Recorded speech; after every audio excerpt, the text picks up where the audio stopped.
দেশের বিচার বিভাগের ইতিহাসে ব্যাপক আলোচিত সমালোচিত নাম বিচারপতি এবিএম খায়রুল হক। ছাত্র জনতার অভ্যুত্থানে পালিয়ে যাওয়া শেখ হাসিনার স্বৈরাচারী শাসন ব্যবস্থা প্রতিষ্ঠায় যারা মুখ্য ভূমিকা রেখেছিলেন তাদের মধ্যে অন্যতম বিবেচনা করা হয় আইন কমিশনের চেয়ারম্যানের দায়িত্ব পালন করা এই বিচারপতিকে। তার কলমের খোঁচায় তত্ত্বাবধায়ক সরকার ব্যবস্থা বাতিলের সুযোগেই যেন তেন উপায়ে একতরফা ৩টি নির্বাচন করে তৎকালীন সরকার প্রধান।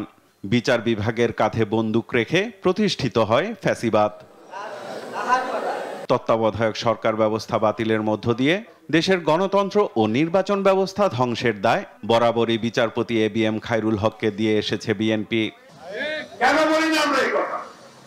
খায়রুল হক সাহেব তার সেই রায়ের মধ্য দিয়ে তিনি এই দেশকে পার্মানেন্টলি একটা অস্থিতিশীলতা সহিংসতার দিকে ঠেলে দিয়েছেন। ছাত্র জনতার আন্দোলনে শেখ হাসিনার সরকারের পতন হলে সংবিধানের ত্রয়োদশ সংশোধনী বাতিলের রায় পরিবর্তন ও জালিয়াতির অভিযোগে মামলা হয় সাবেক প্রধান বিচারপতি এবিএম খায়রুল হকের বিরুদ্ধে। রোববার দুপুরে সুপ্রিম কোর্ট আইনজীবী সমিতি ভবনে সংবাদ সম্মেলন করে বিচার বিভাগে এখনো অবস্থান নিয়ে থাকা ফ্যাসিবাদের দোসরদের বিচারের দাবি জানায় বাংলাদেশ জাতীয়তাবাদী আইনজীবী ফোরাম।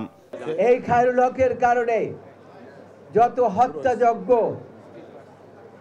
এই বাংলাদেশে, যত গুম খুন যা কিছু হয়েছে সব কিছুর মূল হোতা হচ্ছেন এই খায়রুল হক।